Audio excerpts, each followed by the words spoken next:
Shalom, perkenalkan nama saya Arnasyolan Silalahi. Saya dari kampus Universitas Widyagama Mahakam Samarinda dan dari Fakultas Ekonomi dan Bisnis. Saya di sini akan memaparkan materi dalam menjalankan tugas UAS mata kuliah Ekonomi Trika, dan demikian saya akan memulai menjelaskan materi tugas UAS tersebut. Baik, di sini saya akan menjelaskan yaitu judul saya yaitu pengaruh kualitas layanan akademik dan kinerja dosen terhadap kepuasan mahasiswa Universitas Widyagama Mahakam Samarinda. Dan selanjutnya yaitu rumusan masalah. Rumusan masalah saya ada 3. Yang pertama, apakah secara simultan kualitas layanan dan kinerja dosen mempengaruhi kepuasan mahasiswa Universitas Widyagama Mahakam Samarinda? Yang kedua, apakah secara parsial kualitas layanan mempengaruhi kepuasan mahasiswa Universitas Widyagama Mahakam Samarinda? Dan yang ketiga, apakah secara parsial kualitas layanan mempengaruhi kepuasan mahasiswa Universitas Widyagama Mahakam Samarinda? Dan selanjutnya yaitu model konseptual saya, yaitu ada 3, kualitas layanan X1, kinerja dosen X2, kepuasan mahasiswa Y. Dan selanjutnya yaitu hipotesis. Yang pertama, H01, kinerja dosen dan kualitas pelayanan akademik tidak mempengaruhi kepuasan mahasiswa secara simultan. Dan H1, kinerja dosen dan kualitas pelayanan akademik mempengaruhi kepuasan mahasiswa secara simultan. H02, kualitas pelayanan akademik tidak mempengaruhi kepuasan mahasiswa secara parsial. HA2, kualitas pelayanan akademik mempengaruhi kepuasan mahasiswa secara parsial. H03, kinerja dosen tidak mempengaruhi kepuasan mahasiswa secara parsial. HA3, kinerja dosen mempengaruhi kepuasan mahasiswa secara parsial. Baik, selanjutnya yaitu definisi operasional variabel. Metode yang saya menggunakan metode kuantitatif. Yang pertama, variabel kualitas pelayanan akademik X1, indikatornya ada 5. Yang pertama, bukti fisik, tangible. Yang kedua, kehandalan, reliability. Dan yang ketiga, daya tanggap, responsiveness. Dan yang keempat, jaminan, assurance. Yang kelima, empati atau empathy. Dan yang selanjutnya, kinerja dosen atau X2. Variabel indikator yang pertama, 1. Tugas melakukan pendidikan. 2. Tugas melakukan penelitian. 3. Tugas melakukan pengabdian kepada masyarakat. Dan indikator yang terakhir yaitu kepuasan atau Y. Indikator pertama, kepuasan mahasiswa. 2. Kesesuaian harapan. 3. Minat belajar mahasiswa. 4. Kesediaan mahasiswa. Baik, berikutnya adalah populasi dan sampel. Untuk populasi dalam penelitian ini jumlahnya belum diketahui, sedangkan sampel yang pertama, mahasiswa aktif Universitas Widyagama Mahakam Samarinda. Yang kedua, mahasiswa yang telah mengikuti layanan akademik tertentu seperti bimbingan akademik, konsultasi dosen, atau kegiatan perkuliahan. Dan yang ketiga, mahasiswa yang memiliki pengalaman langsung dengan dosen mengajar di program studi mereka, baik dalam konteks perkuliahan maupun interaksi akademi lainnya. Adapun jumlah sampel pada penelitian ini sebanyak 37 responden. Baik, selanjutnya yaitu teknik pengumpulan data. Data yang saya gunakan dalam penelitian ini adalah data primer. Teknik yang saya gunakan oleh peneliti untuk mengumpulkan data adalah kuesioner yang diisi langsung oleh mahasiswa. Dan hasil dari kuesioner tersebut ialah skala pengukuran dan skor. Yang pertama, skala pengukuran pertama yaitu sangat setuju dengan skor 4, dan 2 setuju dengan skor 3, dan yang ketiga tidak setuju dengan skor 2, dan yang keempat sangat tidak setuju dengan skor 1. Baik, selanjutnya yaitu karakteristik responden. Metode pengumpulan dalam penelitian ini yaitu dengan cara membagikan kuesioner kepada responden melalui Google Form. Objek penelitian ini adalah mahasiswa Universitas Widyagama Mahakam Samarinda sebanyak 30 responden. Karakteristik responden yang dianalisis dalam penelitian ini meliputi angkatan, jenis kelamin, dan usia. Karakteristik responden tersebut dapat dijelaskan di karakteristik responden di halaman berikut. Baik, selanjutnya kita masuk ke dalam bab 5. Bab 5 yaitu uji instrumen. Uji instrumen itu ada dua, yang pertama uji validitas, yang kedua uji reliabilitas. Pertama uji instrumen, uji validitas, kita akan masuk ke memasukkan data Excel ke dalam SPSS. Mari kita mulai. Kita copy dari data X1 sampai di total.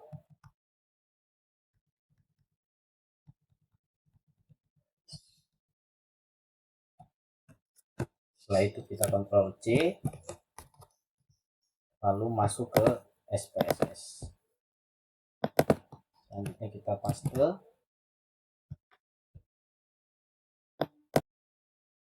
Baik, selanjutnya setelah kita memasukkan semua data ini ke dalam SPSS, selanjutnya klik Analyze. Setelah klik Analyze, kita masuk ke Scale.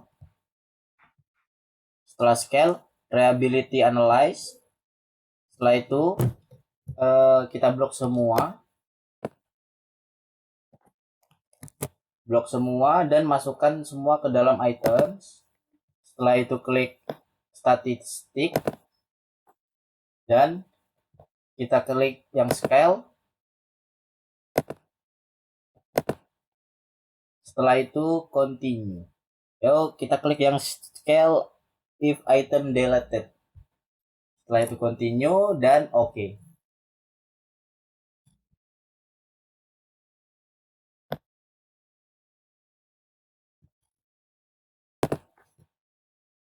Dan ini hasil dari uji validitas yang kita buat dari SPSS tadi. Selanjutnya kita akan melihat dari kriteria uji validitas.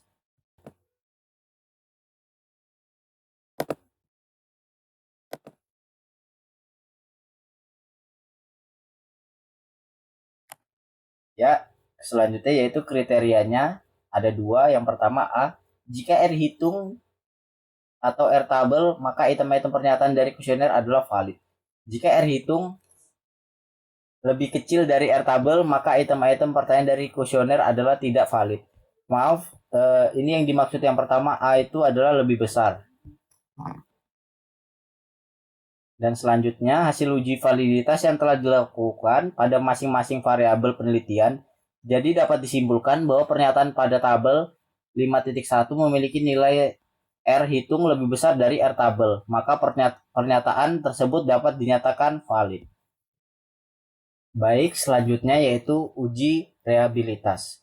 Uji reliabilitas ini sudah kita uji tadi bersamaan dengan uji validitas di dalam SPSS.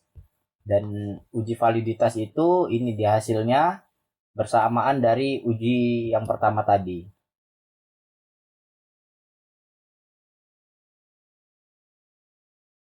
Dan hasil dari uji validitas yang pertama A, apabila angka crowdback alpha lebih besar dari 0,60 maka disebut reliable. Dan yang B, apabila angka crowdback alpha lebih kecil dari 0,60 maka disebut tidak reliable. Dan selanjutnya hasil dari uji reliabilitas menunjukkan bahwa semua pernyataan yang memenuhi kriteria valid memiliki nilai koefisien Cronbach alpha A lebih besar dari 60, maka dapat disimpulkan bahwa semua pernyataan pada tabel di atas dinyatakan reliable.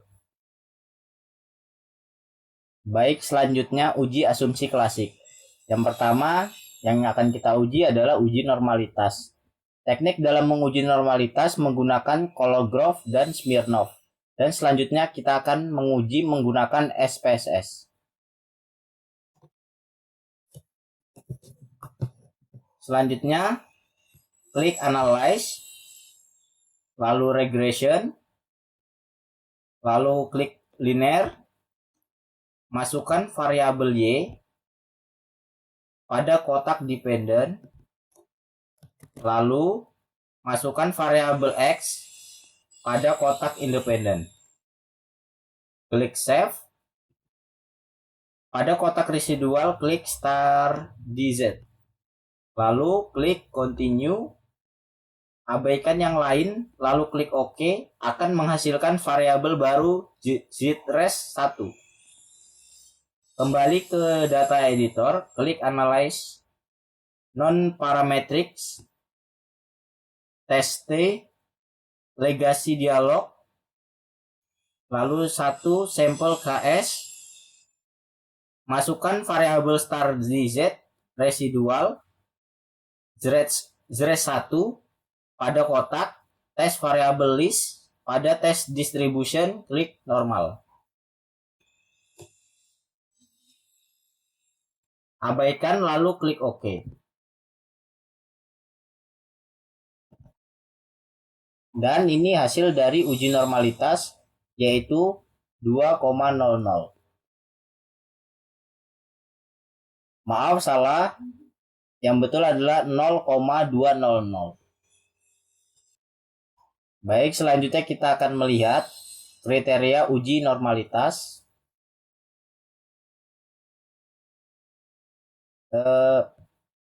Kriteria uji normalitas menunjukkan 0,05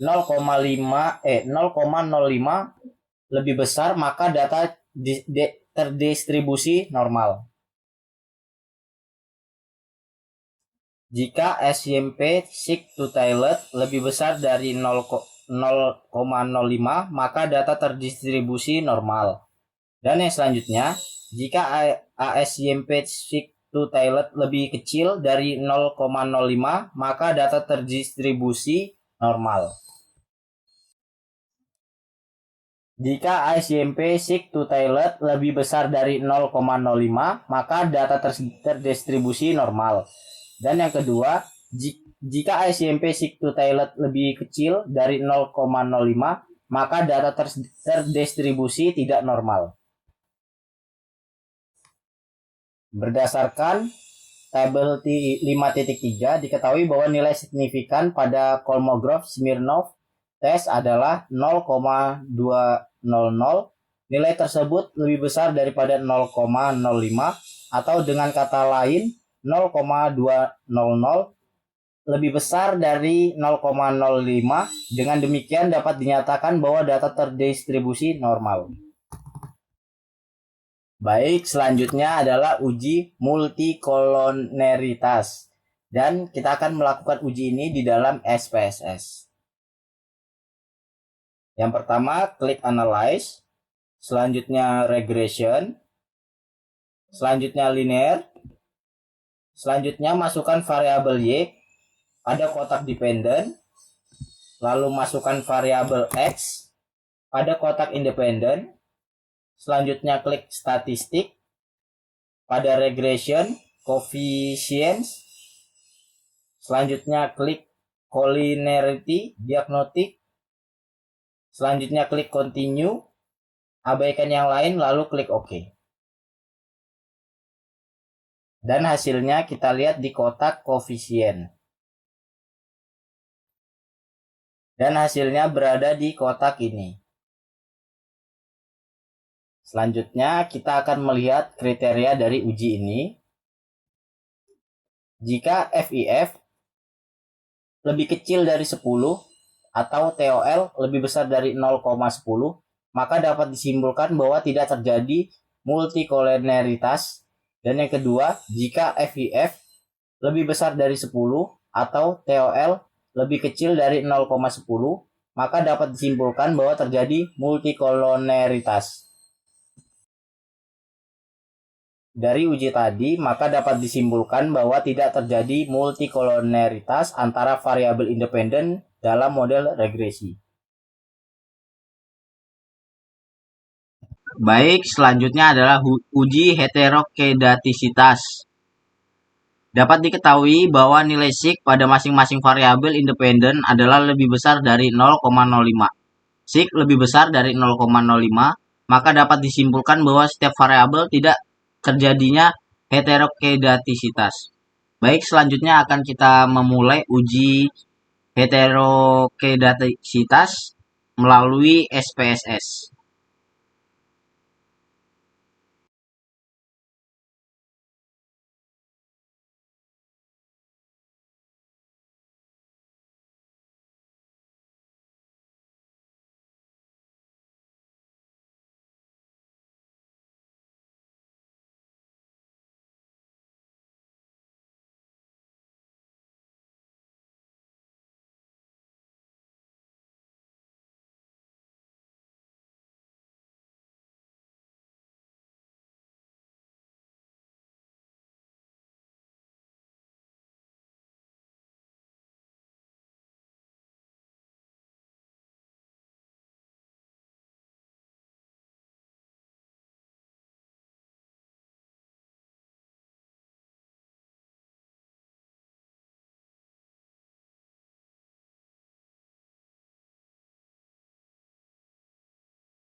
Baik, selanjutnya kita masuk ke uji linear atau uji linearitas.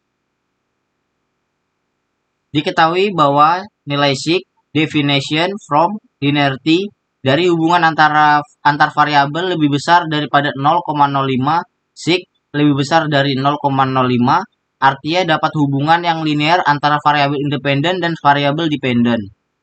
Dan selanjutnya kita akan menguji lewat SPSS kembali. Baik, selanjutnya kita akan mulai kembali menguji linear. Pertama kita masuk ke dalam analyze. Setelah itu kita masuk ke dalam compare means. Setelah masuk compare means, kita masuk ke means. Dan kita masukkan variabel Y ke dalam variabel dependent list. Lalu masukkan variabel X1 dan X2 ke dalam independent. Setelah itu tekan obtains. Lalu centang test for linearity. Setelah itu continue. Setelah itu klik OK. Dan setelah itu kita cek hasilnya. Hasilnya terdapat dalam ANOVA table yaitu 0,247 dan selanjutnya di ANOVA table kedua 0,424. Baik, selanjutnya adalah analisis regresi linear berganda. Diketahui bahwa persamaan regresi linear berganda pada penelitian ini adalah sebagai berikut. Y sama dengan 2,068 tambah 0,209 X1 tambah 0,570 X2. Berikut adalah interpretasi masing-masing nilai tersebut. 1. Konstan 2,068, artinya jika nilai X1 dan X2 adalah 0, maka nilai Y adalah 2,068 X1. 0,209, artinya jika X1 naik satu satuan, maka Y akan menurun sebesar 0,209. Dan yang terakhir X2, 0,570, artinya jika X2 naik satu satuan, maka Y akan meningkat sebesar 0,570. Baik, selanjutnya kita akan menguji kembali analisis regresi linear berganda ini di dalam SPSS. Baik, selanjutnya kita akan menganalisis menggunakan SPSS. Yang pertama analyze. Setelah analyze regression. Setelah regression linear. Setelah itu masukkan Y-nya ke dalam dependent dan klik OK. Dan kita lihat hasil dari regresi linear berganda yaitu ya dia ada di yang di B 2,068 dan 0,570, setelah itu 0,209.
Baik, selanjutnya adalah koefisien determinasi atau R-square.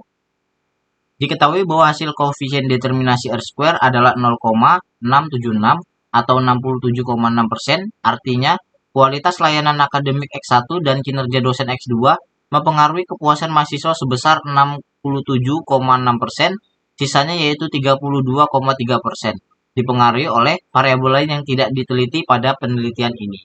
Baik, setelah itu kita akan masuk SPSS untuk menguji koefisien determinasi. Baik, kita akan menguji yang pertama masuk ke dalam analyze, setelah itu ke regression. Setelah ke regression, kita masuk ke linear. Setelah itu kita masukkan variabel Y ke dependent, dan setelah itu variabel X ke independent. Setelah itu klik OK. Dan setelah itu kita lihat hasil dari R-square adalah 0,676. Baik, selanjutnya uji hipotesis. Ada uji F dan uji simultan. Diketahui bahwa F hitung adalah 35,502 dan nilai sig adalah 0,000. Adapun rumus yang digunakan untuk mencari nilai F tabel dengan tingkat kepercayaan 5%. DF1 sama dengan K kurang 1 sama dengan 3 kurang 1 sama dengan 2. Dan DF2 N kurang K sama dengan 37 kurang 3 sama dengan 34. Dan sama dengan 0,05 atau 5%. F tabel DF1, DF2 sama dengan 0,05, 2,34 sama dengan 3,276. Diketahui banyaknya variabel, N jumlah sampel, dan A tingkat kepercayaan 0,05 atau 5%. Maka didapatkan nilai F tabel yaitu 3,276. Dari nilai ini diketahui bahwa F hitung lebih besar F tabel atau 35,502 lebih besar 3,276. Sedangkan nilai sig diketahui sebesar 0,000 atau 0,00, lebih kecil dari 0,05. Sehingga dapat disimpulkan bahwa kualitas layanan akademik atau X1 dan kinerja dosen atau X2 mempengaruhi kepuasan mahasiswa atau Y secara simultan. Dalam hal ini dapat disimpulkan bahwa H01 ditolak dan HA1 diterima. Baik, selanjutnya kita akan mengujinya lewat SPSS. Baik, selanjutnya kita akan masuk ke dalam analyze. Setelah itu regression. Setelah itu linear. Dan kita masukkan dependent kita masukkan variabel Y ke dalam dependent. Dan setelah itu X1 dan X2 ke independent. Setelah itu kita klik OK. Dan kita lihat di sini bahwa hasilnya yaitu uji F 35,502 dan sig 0,000. Baik, selanjutnya kita masuk ke dalam uji T atau uji parsial. Diolah dari hasil penelitian program SPSS. Berikut adalah rumus yang digunakan untuk memperoleh uji T table dengan tingkat kepercayaan 0,05 atau 5%. Berdasarkan hasil perhitungan T table dan hasil T hitung pada tabel 5,12 diketahui bahwa T hitung lebih kecil T table atau 1,349, lebih kecil dari 2,032. Sedangkan signifikan menunjukkan bahwa sig lebih besar dari 0,05 atau 0,186. 0,05 artinya kualitas layanan akademik X1 tidak mempengaruhi kepuasan mahasiswa Y secara parsial dan arahnya positif. Dengan demikian dapat disimpulkan bahwa H02 diterima dan HA2 ditolak. Dan kinerja dosen. Berdasarkan hasil perhitungan T-table dan hasil T-hitung pada table 512 diketahui bahwa T-hitung lebih besar dari T-table atau 5,421 lebih besar dari 2,032. Sedangkan signifikan menunjukkan bahwa sig lebih kecil dari 0,05 atau 0,00, lebih kecil 0,05. Artinya kinerja dosen X2 mempengaruhi kepuasan mahasiswa Y secara parsial. Dengan demikian dapat disimpulkan bahwa H03 ditolak dan HA3 diterima. Baik, selanjutnya karena tadi kita sudah menguji di dalam uji F simultan dan itu sudah termasuk dalam uji T sudah termasuk dalam uji F di dalam SPSS. Dan hasil dari uji T tadi yaitu 5,421 dan 0,000 dan yang X2 1,349 dan 0,186. Sekian pemaparan materi dari saya. Shalom, selamat malam.